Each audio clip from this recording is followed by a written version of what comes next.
Good morning, friends, and welcome to my channel. I'm so glad you are here. Have you ever heard the phrase, it is more blessed to give than to receive? Did you know that it has nothing to do with Christmas? It also has nothing to do with giving gifts. It does, however, have to do with the way we should act as Christians.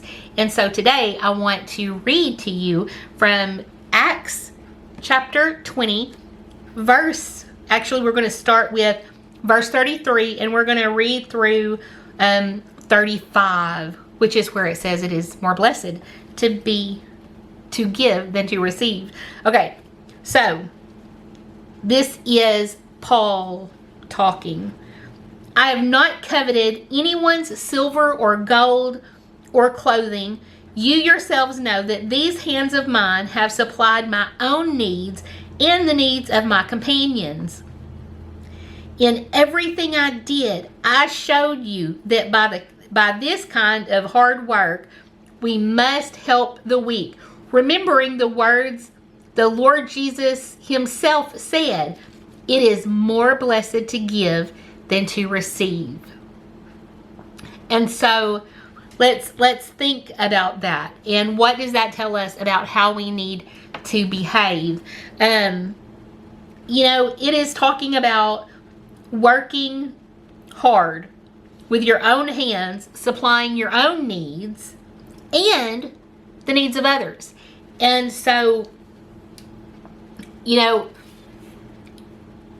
kind of makes me think about an earlier video about the prosperity gospel and how some preachers, evangelizers, people on TV, they preach as a means to become wealthy.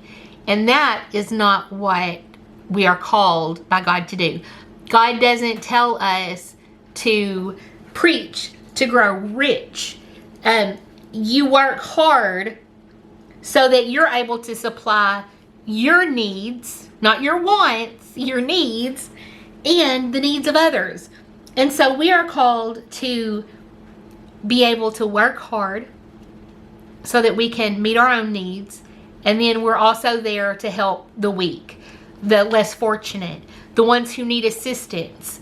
And this can kind of also harken back to preparedness.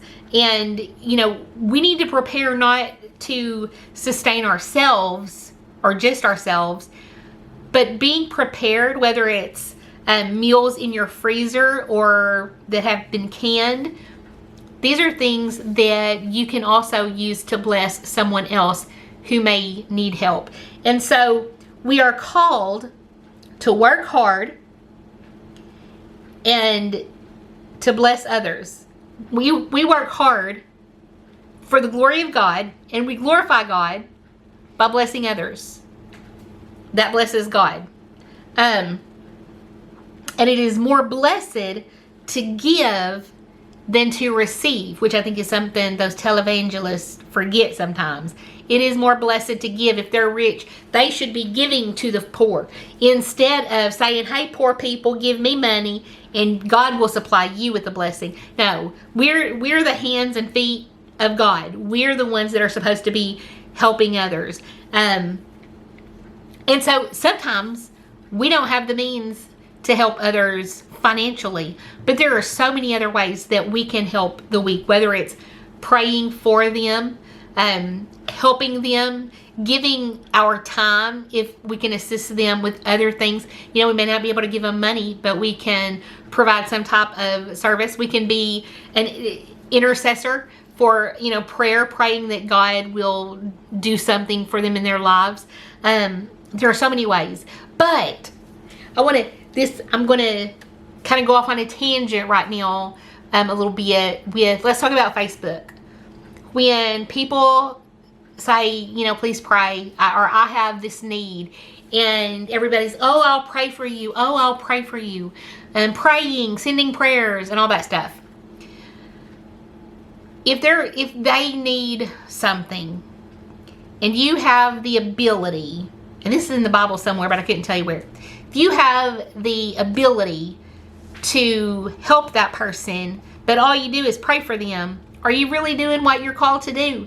Because there's somewhere in the Bible, and it talks about if you see somebody who needs clothing, and you say, oh, I hope you're, and hungry. Oh, well, I hope you get something to eat, and I hope you get some clothes. But then you go on your way, and you don't do anything to help meet that need. Then what good is a prayer? It goes back to the book of James. It all fits so together. It comes together so perfectly. Being a doer of the word and not just a reader, a knower. You don't just know the word. You don't just read the word, a hearer of the word. Not just a hearer of the word, but a doer of the word. It is so important for us to not just read our Bible, but to live it out, to do what it says to do. Because if we hear the Bible, but we're not a doer, then we fool ourselves. We deceive ourselves. So, on that note, I love you guys, and I'll talk to you soon. Bye, y'all.